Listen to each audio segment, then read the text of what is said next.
넓은 들에 익은 곡식 황금 물결 뒤치며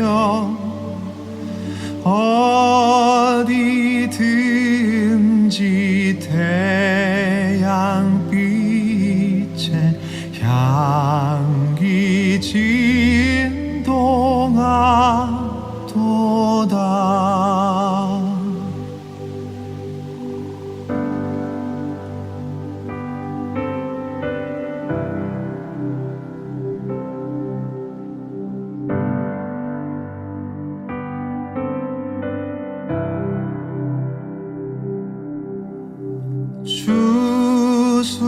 추수할 것 많은 때에 일꾼 매우 적으니 열심히 있는 일꾼들을 주여 보내주소서.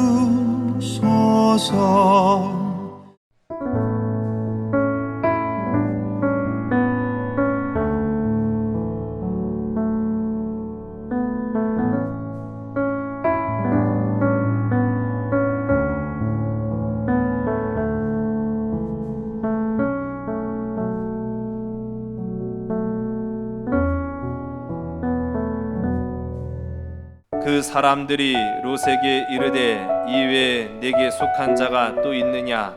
내 사위나 자녀나 성중에 내게 속한 자들을 다 성 밖으로 이끌어내라. 그들에 대한 부르짖음이 여호와 앞에 크므로 여호와께서 이곳을 멸하시려고 우리를 보내셨나니 우리가 멸하리라. 롯이 나가서 그 딸들과 결혼할 사위들에게 말하여 이르기를 여호와께서 이 성을 멸하실 터이니 너희는 일어나 이곳에서 떠나라 하되 그의 사위들은 농담으로 여겼더라.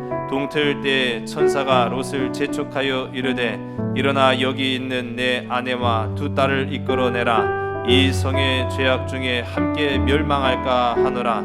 그러나 롯이 지체하매 그 사람들이 롯의 손과 그 아내의 손과 두 딸의 손을 잡아 인도하여 성 밖에 두니 여호와께서 그에게 자비를 더하심이었더라.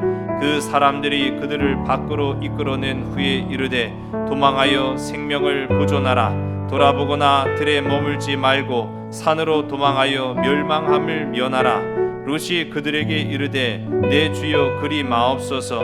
주의 종이 주께 은혜를 입었고 주께서 큰 인자를 내게 베푸사 내 생명을 구원하시오나 내가 도망하여 산에까지 갈 수 없나이다. 두렵건대 재앙을 만나 죽을까 하나이다. 보소서 저 성읍은 도망하기에 가깝고 작기도 하오니 나를 그곳으로 도망하게 하소서. 이는 작은 성읍이 아니니까 내 생명이 보존되리이다. 그가 그에게 이르되 내가 이 일에도 내 소원을 들었은즉 내가 말하는 그 성읍을 멸하지 아니하리니 그래로 속히 도망하라. 내가 거기 이르기까지는 내가 아무 일도 행할 수 없노라 하였더라. 그러므로 그 성읍 이름을 소알이라 불렀더라. 아멘. 예, 우리 한번 골든타임이라는 얘기 들어보셨나요? 예, 많이들 이제 요즘은 귀에 익은 단어이기 때문에 들어보셨으리라 생각을 합니다. 정확하게 더 표현하면은 골든타임이라는 말보다는 골든아워가 더 정확하다고 해요. 깊은 상처를 우리가 입거나 당했을 때 치료를 받아서 죽음에 이르는 것을 방지할 가능성이 가장 큰 시간, 그것을 이제 골든타임, 그 적절한 때를 놓치면은 위험이 이제 찾아온다라는 거죠. 그래서 우리가 이제 골든타임 많이들 이야기를 하게 되는데, 이 외과 전문의인 이국종 교수, 아마 이것 때문에 많이들 아시는 의사 선생님일 거예요. 우리나라에서 아주 뭐 내노라하는 의사 선생님들 중에 한 분으로 저도 알고 있습니다만은, 이 이국종 교수가 우리 생명의 긴박성에 관하여서 이 골든 타임을 가지고 많이 이제 이야기들을 하시더라고요. 저도 한 가지 이제 그 이국종 교수님의 이야기 중에 마음에 와닿은 것이 하나 있습니다. 앞에 보시는 우리 화면상에 보시는 이게 뭘까요? 그렇죠, 우유죠. 예. 우리가 뭐 즐겨 마시는 우유 이 한 팩이 1리터가 채 안 되거든요. 우리 생명의 긴박성을 이 우유팩 하나로 설명을 하시더라고요. 우리 몸의 70%는 물을 포함한 수분입니다. 그러니까 물과 피가 이제 같이 있는 거죠. 우린 그걸 다 이제 일컬어서 피다 그렇게 이야기하는데 더 정확히 말하면은요, 인체의 수분을 제외한 피가 차지하는 부분은요, 놀랍게도 5%밖에 안 돼요. 그러면 이 5% 중에 얼마가 있어야 생존하느냐라고 하면은 최소한 3%가 있어야 된다고 합니다. 그러니까 내 몸의 5%의 피 중에 2%가 빠져나가면 죽음에 이르게 된다는 거예요. 그런데 그 2%에 해당하는 피의 양이 바로 이 우유팩 하나입니다. 그러면 우유팩 하나를 개봉해 갖고요, 따르게 되면은 몇 초면 다 쏟을 수 있을까요? 아무리 길어도 10초가 걸리지 않을 겁니다. 그러니까 이 10초면은 한 사람의 생명이 끊어질 수도 있는 거예요. 그만큼 긴박한 상황이라는 것을 이 이국종 교수가 우유팩 하나만 가지고도 생명이 끝납니다. 그렇기 때문에 우리에게 주어진 시간이 얼마 있지 않습니다. 라는 것을 이제 설명을 하는데 이 골든 타임이라는 것이 바로 그렇게 이해가 되더라고요. 사람을 살려내는 이 골든 타임이라는 것이요, 얼마나 중요한지, 그리고 이 타이밍을 놓치는 것이 얼마나 치명적인지 우리가 알 수 있는 이야기입니다. 우리 지난 시간에 아브라함에게도 이러한 골든 타임이 찾아왔어요. 하나님께서 아브라함을 찾아오셨습니다. 그리고 아브라함에게 이제 그들에게 이루어질 앞으로의 일들을 말씀을 하셨지요. 그리고 나서 돌아가는데 두 천사는 먼저 떠나고 하나님은 이 아브라함에게 그 앞으로 어떤 일들을 할 것인지, 이제 우리가 어디로 갈 것인지, 그리고 무엇을 할 것인지를 설명해 주셨는데 그들의 가는 목적지는 소돔과 고모라였고 그 이유는 패역한, 그래서 악이 극에 달했던 소돔과 고모라를 심판하기 위함이다 라는 사실을 아브라함에게 일러 주었습니다. 자, 이때부터 이 이야기를 들은 이후부터 아브라함의 시계는요, 긴박하게 돌아갑니다. 막 어쩔 줄 몰랐음을 우리 지난 시간 함께 살펴보았죠. 왜 그렇습니까? 그 성에는 자신의 사랑하는 친족이며 사랑하는 조카인 롯이 살고 있는 곳이었기 때문이라는 거예요. 그래서 긴박한 이 아브라함의 중보적 기도가 지금 이루어지고 있는 상황들을 보게 되는 거죠. 다만 제가 우리 성도님들께도 부탁드리기를, 우리가 나를 위해서 기도하는 것은요, 어쩌면 당연한 거예요. 나를 위해 기도하고 내 사랑하는 자녀를 위해 기도하고 나와 관련된 일들을 위해서 기도하는 것은 당연한 일입니다. 그러나 하나님은 그 당연한 것 말고도 우리에게 맡겨주신 사명이 있어요. 맡겨주신 일들이 있다는 사실이에요. 나라를 위해 기도하는 저와 여러분 되길 간절히 소원합니다. 열방을 위해 기도하는 저와 여러분 되기를 주의 이름 간절히 소원합니다. 여러분의 사업의 터전과 일터 가운데에서 마주하는 사람들을 위해서 중보적 기도를 이루어 나아가는 저와 여러분 되기를 주의 이름으로 간절히 소원합니다. 중보적 기도는 우리의 사명이라는 거예요. 지금 이 아브라함은 그 사실을 몸소 실천하고 있는 그런 모습들 보게 됩니다. 아브라함의 이러한 중보적 기도는요, 우리 지난 시간에 살펴봤지만은 무려 6번 간구하고 있다라는 것을 통해서 우리가 알 수 있어요. 6번이나 그 간절한 기도를 하나님 앞에 드리고 있다. 그럼에도 불구하고 하나님의 심판의 시계는 째깍째깍 계속 흘러가고 있는 거예요. 이런 가운데 먼저 출발한 천사들이 오늘 우리가 함께 읽은 말씀을 이제 앞에 1절서부터 11절까지 말씀은 다 보지 않았습니다만은 그 내용이 그래요. 먼저 출발한 천사들이 소돔성에 도착을 합니다. 그런데 그때가 저녁이었다라고 이야기를 해요. 이 성 앞에서 천사들을 먼저 맞이한 것은 누구였습니까? 알고 보셔서 모르시겠죠. 조카 롯이었어요. 맞아요. 예, 맞습니다. 성문 앞에 앉아 있던 조카 롯이 이 두 천사를 가장 먼저 영접합니다. 여러분, 성문 앞에 앉아 있는다. 우리 해미읍성도 보면은 이제 성문이 사방으로 나 있잖아요. 그런데 보면은 옛날 고대 근동 시대의 성문에는 의자처럼 돼 있어요. 그 판이 있어가지고 그 돌판에 앉아 있을 수 있게 만들었습니다. 그 돌판에 앉아 있는 사람은 어떤 위치에 서 있는 사람이겠습니까? 관리자입니까? 아니면 경비입니까? 경비죠. 권세자만이 그 자리에 앉아 있는 거예요. 우리 보통 이제 해미읍성에도 보면은 수문장이 딱 이제 창 들고 지키고 있더라고요. 그런데 고대 근동 시대에 성문 앞에 앉아 있는 사람은 관리도 아니고 경비도 아니고 이 권세자만이 그 자리에 앉아 있는 거예요. 그래서 그래서 성문을 통해서 많은 사람들이 오고 가잖아요. 그 오고 가는 사람들을 맞이하기도 하고 그들의 억울함을 풀어주기도 하고 재판을 이제 판가름하기도 하는 그러한 역할을 감당하는 것이 바로 이 성문 앞에 앉아 있는 사람이에요. 근데 롯이 그 자리에 있었다라는 것은 그 사실을 미루어 짐작컨대 롯도 소돔성에서 어느 정도 권위가 있는 자리에 있던 사람이었다라는 것을 우리가 짐작해서 알 수 있습니다. 여하간에 이 저녁 때에 성 안으로 들어오던 두 사람, 천사지요. 천사들을 가장 먼저 롯이 맞이합니다. 그래서 영접하기를 아주 극진하게 대접하는 모습들이 성경 가운데 나타나요. 그런데 때가 저녁이었기 때문에 이제 우리 집에 머무르시고 그 다음날 동틀 때에 갈 길 가시면 되지 않을까요? 그렇게 물었더니 이 천사들이 말하기를 아니다. 우리는 밖에서 밤을 지새울 것이다. 이 얘기를 하는 거예요. 이 이야기에 롯이 그만 깜짝 놀라요. 그러면 재차 간청합니다. 아닙니다. 밖에서 머무르시면 안 되고 반드시 우리 집에 머무르셨다가 대접받고 그 다음날 가십시오. 왜 그럴까요?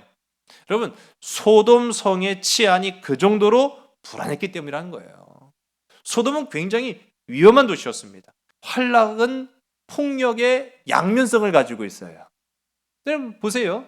세상에 아주 가장 극한 기쁨으로 치우쳐 있는 곳에 보면은 거기는요, 세상적 유희와 폭력이 언제나 공존합니다. 그렇기 때문에 롯이 그 사실을 모르지 않았어요. 그래서 간청하기를 절대로 밖에 머무르지 마시고 우리 집에 머무르셨다가 돌아가십시오. 간청을 해요. 그래서 그 청에 못 이겨서 천사들이 롯의 집에 머무르는 그런 이야기가 흘러가요. 그런데 참 사람들이요, 귀신같이 알아요. 네.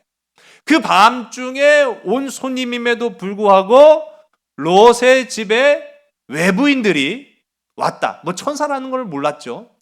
이 롯의 집에 외부인들이 왔다라는 사실을 듣고 이 성경 가운데 보면은 노소를 막론하고 롯의 집을 둘러 에워쌌다라고 말하고 있어요. 그럼 왜 그렇게 둘러쌌느냐라고 하니까 요구하는 거죠. 롯에게. 오늘 이 집에 누가 온지 알아? 이제 그렇게 얘기를 하는 거예요. 이 집에 누가 왔는 걸 아는데 야, 그 사람들 당장 내보내라 얘기를 하는 거죠. 왜 내보냅니까? 그들 스스로 이야기를 하는 거예요. 우리가 그들을 상관하리라 라고 우리 이전의 말씀 5절의 가운데 보면 나오고 있어요. 우리나라 성경은 이제 한글로 된 성경 가운데 보면은 우리가 그들을 상관하리라 하고 이야기를 하고 있는데 여기에서 말하는 상관하다, 제가 이제 사전을 찾아봤어요. 우리나라 이제 사전 가운데도 보면은 상관이라는 여러 가지 여러 가지 의미가 담겨져 있습니다만은 그 중에 하나가 육체적 관계를 맺다라는 거예요. 한마디로 말하면 이들이 천사들을 요구한 까닭이 그들을 성적으로 범하기 위해서 내놓으라는 거예요. 아니 이게 세상 어디에 통용되는 문화며 윤리겠습니까? 말도 안 되는 거예요. 롯이 그냥 롯이 아니었어요. 그 소돔성의 유력한 사람이었습니다. 권위 있는 사람이었습니다. 그럼에도 불구하고 아주 떳떳하게 와가지고 그 사람들 내놔라 라고 요구하는 정도만 보면 이 소돔성이 얼마나 타락했는가라는 것을 알 수 있는 거죠. 특히나 그들이 지금 주장하는 것은 동성애를 주장하고 있다는 사실이에요. 우리 지난 시간에도 동성애가 굉장히 우리 사회에 위험한 존재로 곳곳에 파고들었다라는 것을 우리가 보게 됩니다. 나라와 민족을 위해서, 다음 세대들을 위해서 기도하는 저와 여러분, 우리 중보적 기도자들이 다 되시기를 주의 이름 간절히 소원합니다. 모든 세상의 아주 끝에 보면은 나타나는 현상 중에 하나가 바로 이 동성애와 관련된 성적 타락의 모습들이 나타나더라는 거예요. 소돔과 고모라도 예외가 아니었음을 봅니다. 이러한 긴박한 상황으로 치닫고 있으니까요, 여기에 해결자로 나선 것이 천사들이었어요. 우리 이전 11절 말씀을 이제 보게 되면은 마침내 천사들이요, 그들의 눈을 어둡게 만들어요. 입구를 못 찾는 거죠. 입구는 있었으나 입구를 찾지 못하게끔 이렇게 천사들이 상황을 조치를 해놓은 거예요. 그리고 나서 이제 비로소 롯에게 내가 왜 왔는지에 관한 이야기들을 설명을 합니다. 오늘 본문의 말씀이죠. 우리 12절과 13절의 말씀을 우리 화면을 보시고 함께 읽습니다. 그 사람들이 롯에게 이르되 이외에 내게 속한 자가 또 있느냐? 내 사위나 자녀나 성중에 내게 속한 자들을 다 성 밖으로 이끌어내라. 그들에 대한 부르짖음이 여호와 앞에 크므로 여호와께서 이곳을 멸하시려고 우리를 보내셨나니 우리가 멸하리라. 아멘.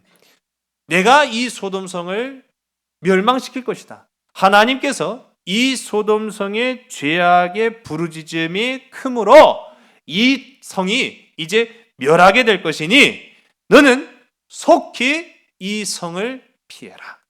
그런데 너만이 아닌 되는 이유가 있었죠. 왜 롯만 빼낸 것이 아닙니까? 아브라함의 간구함 때문이었어요. 아브라함의 그 긴박하고 간절한 간구함 때문에 롯만 나온 것이 아니라 롯과 그의 가정이 구원함을 얻게 되었는 줄로 믿으신 여러분 되시기 바랍니다. 기도의 능력이 있습니다. 여러분, 우리의 기도에는요, 이와 같은 능력과 하나님의 권세가 있다라는 사실을 기억한 여러분 되시기 바랍니다. 아브라함이 그토록 간구하였기 때문에 이 천사들이 이제 이야기하기를 너 속히 너와 네게 속한 자들, 내 사위, 내 딸들, 내 아내를 데리고 도망가라. 지금 그 얘기를 하고 있어요. 자, 그래서 일단은 이 롯이 바로 누구에게 찾아갑니까? 오늘 우리가 함께 본문 말씀 읽었는데요. 그렇죠. 사위 될 사람들. 아직 사위나 이게 참 우리가 우리의 개념하고 그들의 결혼 개념하고 조금 달라요. 우리의 결혼이라는 개념은 정혼한 두 남자와 여자가 혼인을 하게 되면은 그대로 이제 우리가 법적 이제 가정 부부가 되는 겁니다. 근데 고대 근동 시대의 부부 이 결혼의 모습은요 조금 달라가지고 정혼을 하게 될 사람들과 대략 한 1년에서 2년 정도 떨어져 지내는 기간이 있어요. 그리고 그 떨어져 지낸 이후에 신랑들은 결혼 지참금을 준비해서 신부를 데리러 옵니다. 그것이 우리가 신약 성경에 나타나는 열처녀의 비유에서 나타나잖아요. 그래서 결혼 지참금을 가지고 준비해서 오는 동안에 그 동안에 신부들은 결혼 준비를 해놓는 거예요. 그런 모습들을 우리가 이제 보시면 알 수 있는 것처럼 결혼을 약속은 했으나 아직 부부로서 한 집 안에 생활을 하지 않는 거예요. 그러니 사위는 사위지만 아직 예비 사위인 거죠. 그러나 롯이 이 사위될 사람들, 어쨌든 예비 사위를 찾아갑니다. 그래서 황급하게 그들에게 설명을 하는 거예요. 지금 이 소돔성이 멸망하게 됐다. 하나님이 멸하신다. 그러니 속히 도망가자. 우리 14절의 말씀을 우리 함께 읽습니다. 시작. 롯이 나가서 그 딸들과 결혼할 사위에게 말하여 이르기를 여호와께서 이 성을 멸하실 터이니 너희는 일어나 이곳에서 떠나라 하되 그의 사위들은 농담으로 여겼더라. 아멘. 아주 놀라운 이 반응이에요. 우리가 생각할 땐 놀라운 반응이고, 만일 여러분들이 그 사위들의 입장이라고 한다면 얼마든지 충분히 이해될 수 있는 그런 상황일 수도 있습니다. 어쨌든 간에 장인 되실 분이 지금 한낮에 왔어요? 한밤중에 왔어요? 그렇죠. 한밤중이에요. 우리가 이 시간대를 보더라도 이게 농담할 시간인지 아닌지를 구분할 정도의 분별력은 있어야죠. 한낮도 아닌 한밤중에 장인될 분이 찾아오셔가지고 지금 이 나라 멸망하게 됐다. 이 땅이 지금 하나님의 심판 가운데 놓이게 됐으니 속히 도망가자라고 하는 거를 농담하지 마세요. 뭔 멸망이고 뭔 지금 심판이 지금 그럴 상황입니까?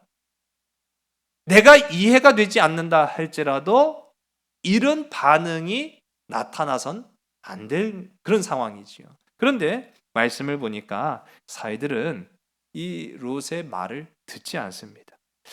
참 여기에 우리가 생각해 볼 영적 문제가 있다라는 거예요. 하나님의 말씀은 오늘도 우리에게 역사하시는 줄로 믿으시기 바랍니다. 말씀을 통해서도 찬양을 통해서도 예배를 통해서도 우리의 삶을 통해서도 주변의 환경을 통해서도 하나님은 우리에게 끊임없이 나타나시고 끊임없이 말씀하십니다. 그런데 보여지는 하나님의 그 징조를 보고도 우리가 인간적인 판단을 하는 거예요. 이성적인 판단으로 내가 생각을 하는 거예요. 이건 그럴 수가 없지. 이건 그럴 리가 없어. 라고 생각하고 만다면은 하나님의 역사는 나타날 수 없고요. 그리고 하나님의 심판의 시계는 계속 흘러가게 된다는 사실을 우리가 오늘 이 말씀 가운데 찾아보게 되는 거예요.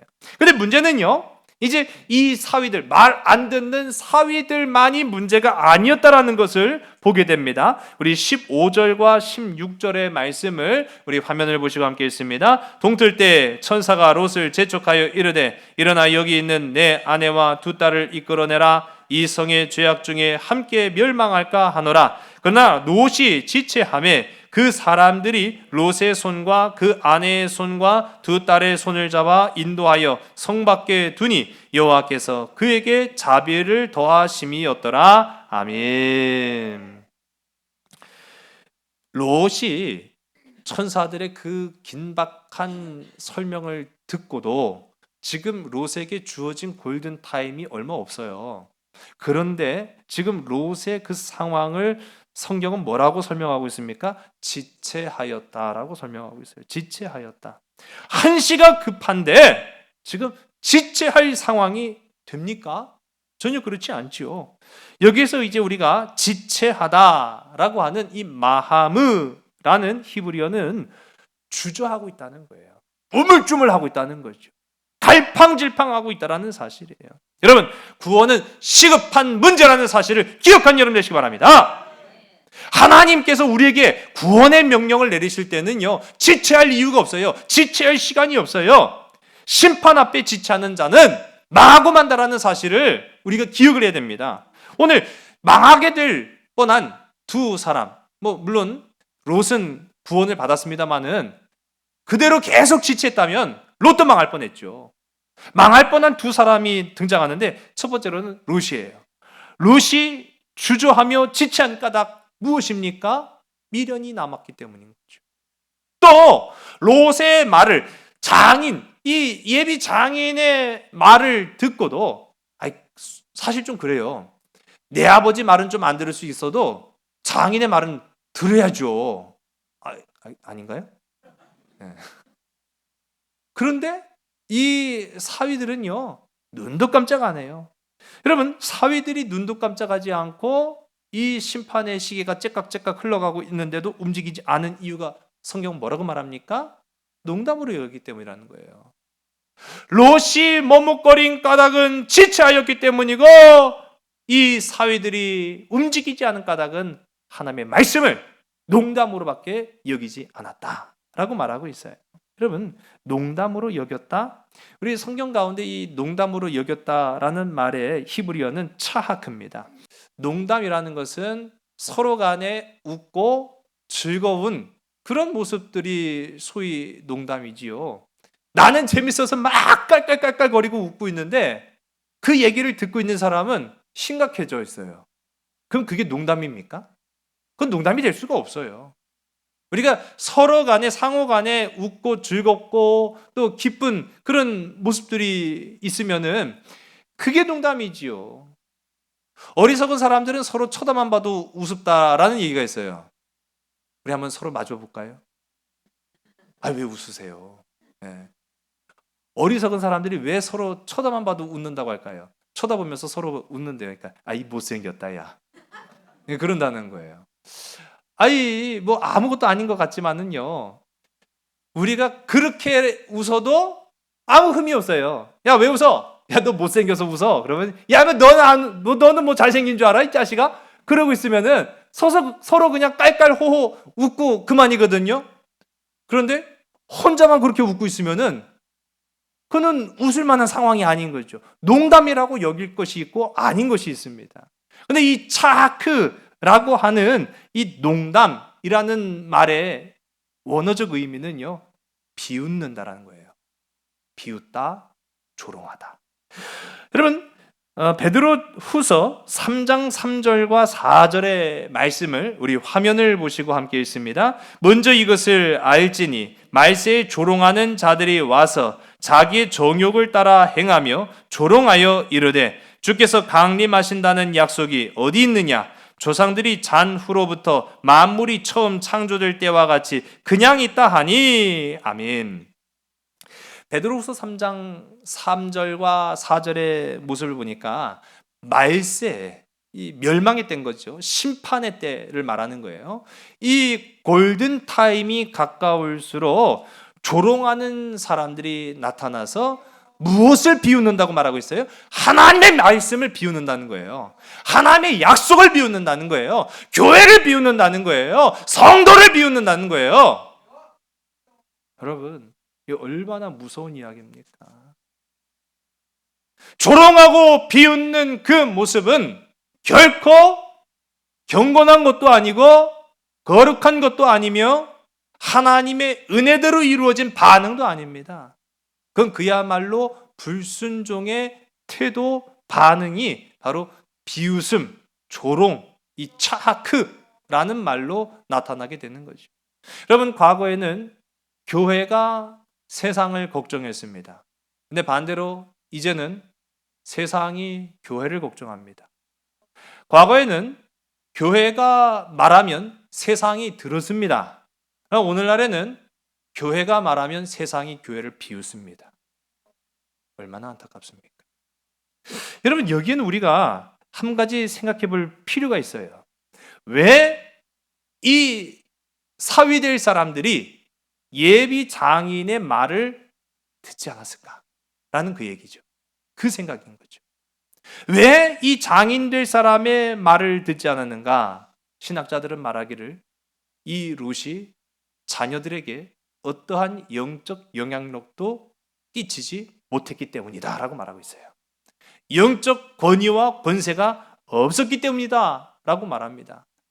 오늘도 사랑하는 저와 여러분의 삶 속에 영적 권세와 권위가 있기를 주의 이름 간절히 소원합니다. 여러분 가정에서 자녀들을 위한 이런 영적인 관심과 기도가 끊어지지 않기를 주의 이름 간절히 소원합니다. 우리를 돌아보게 만드는 대목이죠. 롯이 하는 말을 조롱하고 롯이 하는 이야기에 대해서 비난하는 이 사위들의 모습, 세상도 오늘 우리에게 크게 다르지 않아요. 우리가 뭐라고 해도 우리가 옳은 얘기를 해도 듣지 않아요. 그리고 오히려 조롱합니다. 비방합니다. 비난합니다. 중요한 것은 농담으로 여기고 비웃고 조롱하는 것은 자유지만 그 결과에 자신들의 책임을 져야 된다는 사실을 알고 있어야 되는 거예요. 안 들을 수 있어요. 교회 나오세요. 나중에 나가겠습니다. 그렇게 말할 수 있잖아요. 이 다음에 나가겠어요. 그렇게 말할 수 있잖아요.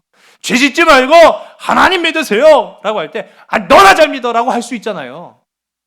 네, 그래 얼마든지 그럴 수 있어요. 너나 잘 믿어. 나중에 나갈게. 얼마든지 그럴 수 있어요. 그건 그의 자유예요. 그걸 어떻게 강제로 할 수 없어요. 그러나 그것에 따른 심판의 결과도 자기가 안고 가야 된다는 사실이에요. 이 얼마나 무서운 말입니까? 심판 앞에 지체하는 사람들의 특징을 보면 골든타임을 놓치는 이 사람들은요, 조롱하느라 비웃느라 더 중요한 것을 놓치더라는 것입니다. 여러분, 오늘도 우리가 영적 눈을 떠서 더 중요한, 더 아름다운 하나님의 나라를 놓치지 않게 되는 저와 여러분 되기를 주의 이름 간절히 소원합니다. 여러분, 왜 지체를 했느냐? 왜 지체했느냐? 우리가 궁금하지 않을 수가 없어요. 이 골든타임은 지체하면 안 되는 거거든요. 이번에 이제 롯의 경우를 한번 좀 살펴보겠습니다. 롯이 지체했다. 아까 전에 제가 마하므라고 제가 말씀을 드렸잖아요. 이 마하므는요, 이 롯이 지금 소돔에 산 지가 그래도 상당히 오래됐습니다. 그래서 소돔에 살지 오래됐고 또 그 지역에 유력한 자였고 권세 있는 자였기 때문에 그 땅에 대한 미련이 없을 수 없었다는 거죠. 땅에 대한 미련이 있었다는 거예요. 여러분, 우리도 땅에 대한 미련이 있을 수 있습니다. 세상에 대한 미련이 있을 수 있습니다. 육신에 대한 미련이 있을 수 있습니다. 물질에 대한 미련이 있을 수 있습니다. 그러나 더 좋은 하나님의 나라를 위하여서는 때로는 그것을 과감히 내려놓을 수도 있는 저와 여러분 되기를 주의 이름 간절히 소원합니다. 지금 롯은요, 그 땅 소돔성에 쌓은 재물이 아까웠어요. 그 땅이 주는 재미가 너무 좋았어요. 그래서 떠나기를 주저하고 갈팡질팡하는 그런 모습, 그것이 마하므, 지체할 수밖에 없는 상황으로 이어지고 있더라라는 것을 성경이 말합니다. 지금 정말로 중요한 것은 그 땅이 주는 즐거움입니까? 아니면 롯의 생명입니까? 롯의 생명이잖아요. 지금 중요한 것은 그 땅에 쌓아놓은 재물입니까? 아니면 그의 영혼의 구원 아닙니까? 영혼의 구원이잖아요. 지금 천사들과 하나님이 관심 갖는 것은 롯의 생명과 그의 영혼 구원에 있는데 정작 롯의 관심은 다 타버리면은 죄가 될 그 재물과 쾌락에 자신의 관심을 다 두면서 어쩌지 하면서 갈팡질팡하고 있다라는 것을 오늘 우리에게 보여주면서 오늘 우리도 생각할 필요가 있다는 거예요. 여러분, 믿음 앞에서, 심판 앞에서 갈팡질팡하지 않는 우리 모든 삼손 가족들이 다 되기를 주의 이름 간절히 소원합니다. 구원의 이 시급한 문제 앞에 지체했다가는 롯도 망하고 그 사회들도 다 망할 수 있다는 거예요. 지금 이 긴박한 상황에 이르러서 마침내는 천사들이 그냥 지켜볼 수가 없어요. 이렇게 그냥 뒀다가는 얘들도 다 죽게 생겼어요. 그러니까 오늘 말씀 가운데 나타나잖아요. 롯의 손을 붙잡고 그 아내의 손을 붙잡고 그 딸들의 손을 붙잡고 잡아 끌어서 데리고 간 거예요. 강권적으로 데리고 갔어요. 그 강권적으로 데리고 간 것을 성경은 말하기를 하나님의 자비하심이 그들에게 더했다라고 성경 말하고 있어요. 전 여기서 한 가지 힌트를 얻습니다. 우리가 모르는 남을 막 전도해갖고 교회로 막 끌고 오는데 그것도 한계가 있잖아요. 아까 말씀드렸잖아요. 세상은 우리의 이야기를 그냥 고지고대로 안 들어요. 곡해하고 왜곡하고 또 자신들의 생각과 판단해서 조롱하고 비난합니다. 그래서 복음이 제대로 전달이 될 수가 없어요. 그러니까 우리가 어느 선이지 막 강제로 막 끌고 갈 수가 있나요? 그런데 물론 자녀라고 해서 강제로 해야 된다는 얘기는 아닙니다만은 그나마 그래도 자녀에게 향해서는 우리가 선포할 수 있잖아요.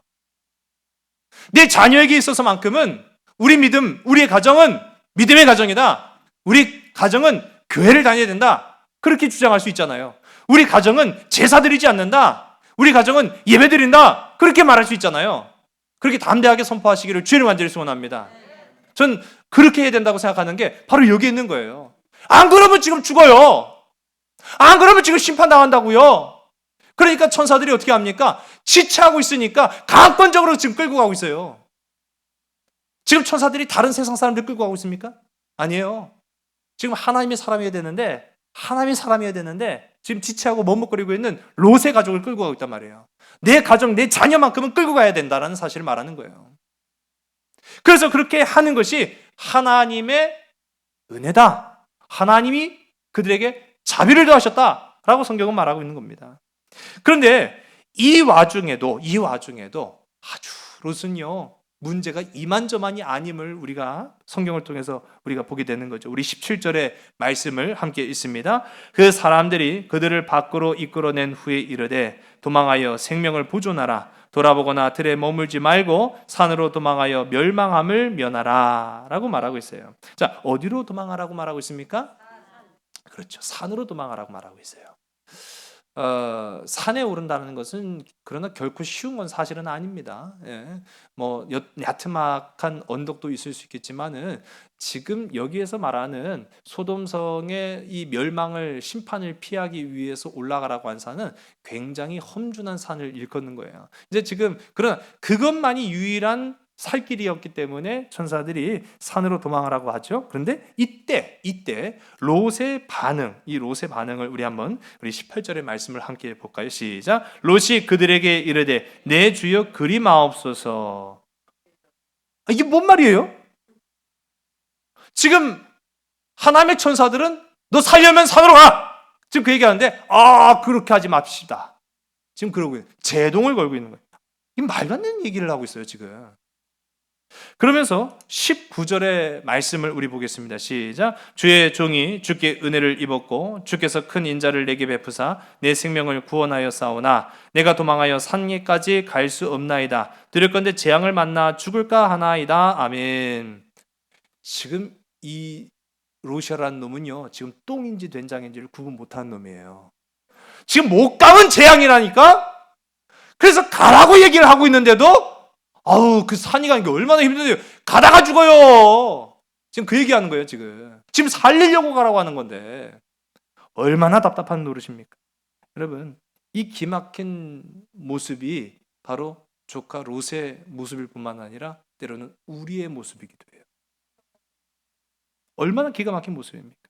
제가 지난 2022년 목회계획 세미나는 이제 내년을 항상 준비하기 때문에 연도가 이제 한 해 더 가는 거예요. 2022 목회계획 세미나를 이제 참여를 했는데 올해 참여하니까요, 내용들이 상당히 이제 내년도 목회 계획에 맞춰져 있어요. 근데 한마디로 정의를 내리자면은 오늘 본문 제목의 말씀이 변화와 생존이에요. 변화하지 않으면 살아남을 수 없다라는 것이 결론입니다.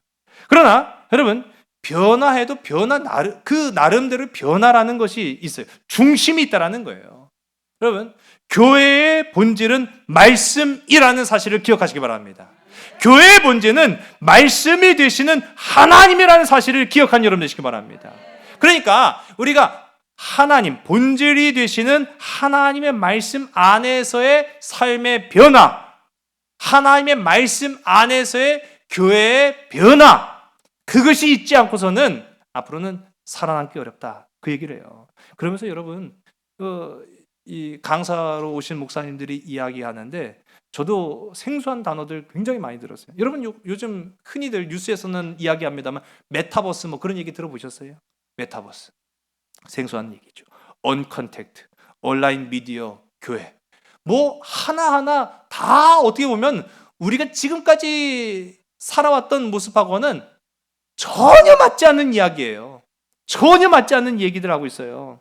그런데 이제 그러한 시대가 도래했다라고 이야기합니다. 변화라는 거예요. 지금 조카 롯에게 산으로 가라 라고 하는 것은 그의 삶의 생명을 지켜주기 위한 변화였어요. 근데 뭐라고 말합니까? 그러지 마십시다. 거기까지 가다간 죽습니다. 지금 그 얘기하고 있어요. 지금 생존의 기로에 서 있음에도 불구하고 세상의 미련 앞에 지체하고 자신의 관심에 안주하느라 지금 조카 롯은요 골든타임을 다 놓쳐버리고 있다는 거예요. 그럼 열왕기하 4장 말씀 가운데 보면 한 과부가 엘리사 선지자를 찾아와서 자신의 삶의 애절함을 호소합니다. 이 엘리사는요 많은 선지자 제자들을 거느리고 있었는데 그 중에 한 이 제자가 그만 죽고 말았어요. 그런데 이 제자에게는 아내와 두 아들이 있었습니다. 우리가 이제 성경을 통해서 아는 바와 마찬가지로 과부로서 생계를 유지하며 살아간다는 것은 너무나도 힘든 것이었어요.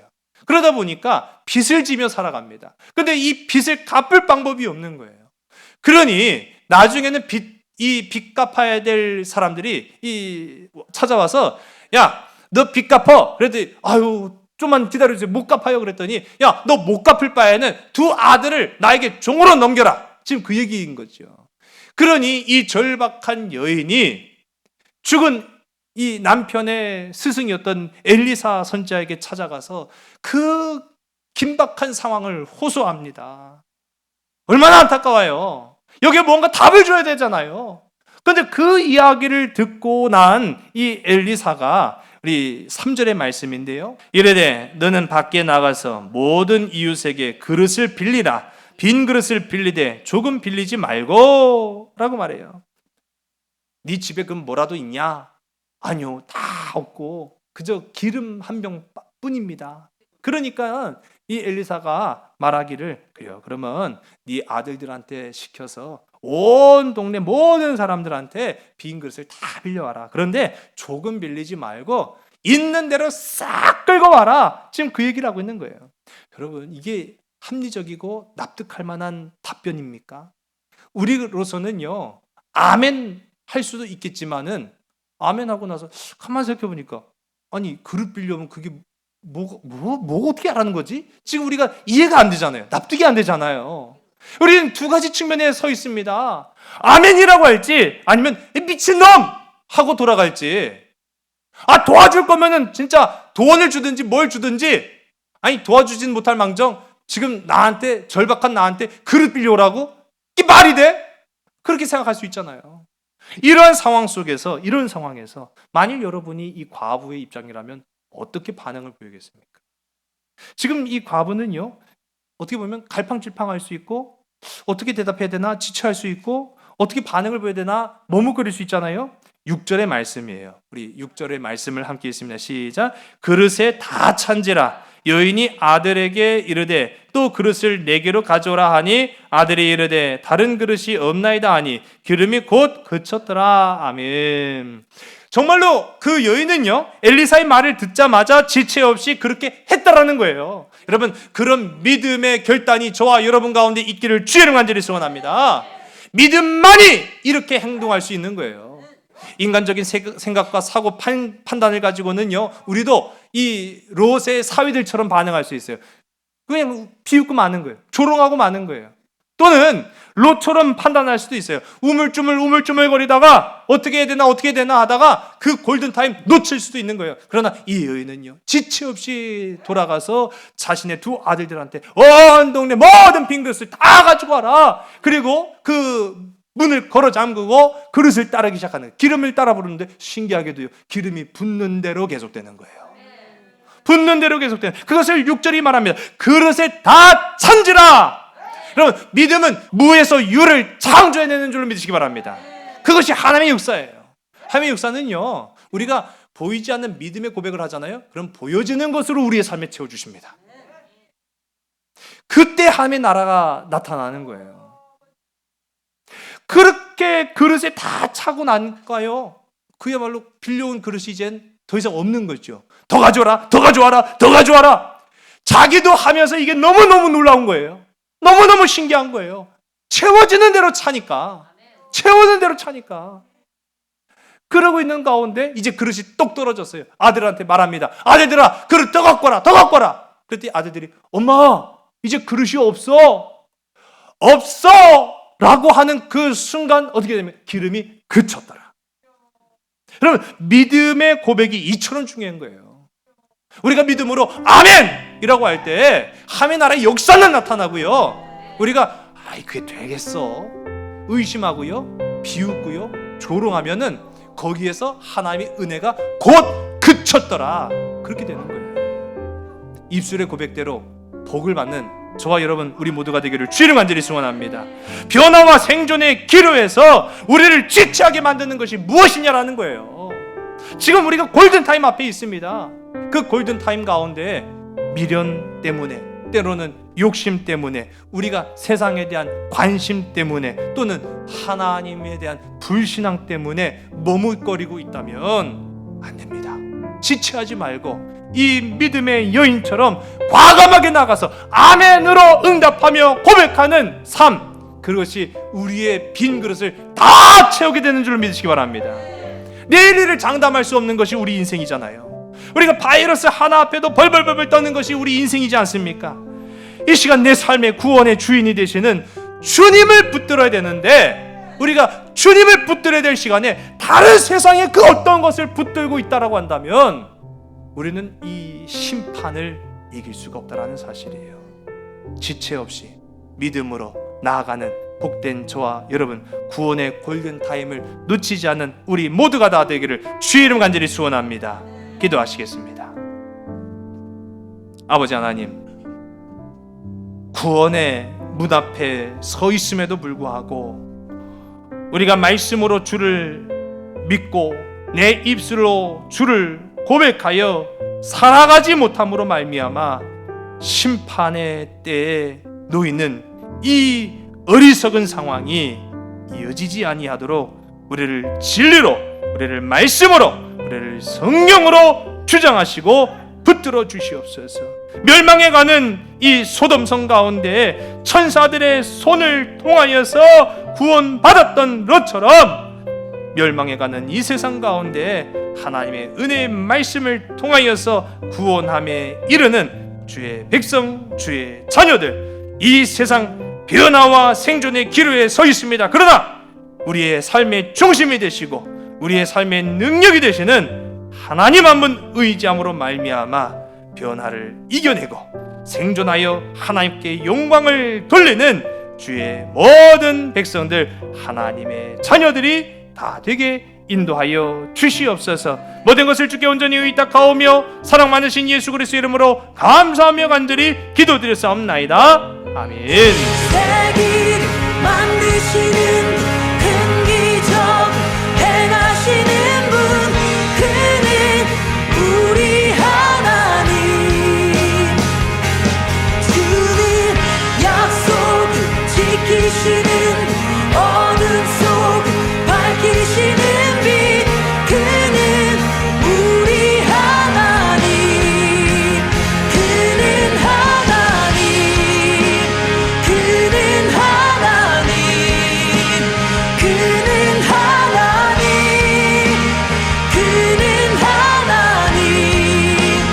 That is who you are, that is who you are, that is who you are, that is who you are. 주님을 아끼며 두상 치유해 내 삶의 모든 응답. 예수, 주 눈물 닦으며 주상치 치유해 내 삶의 모든 응답. 예수.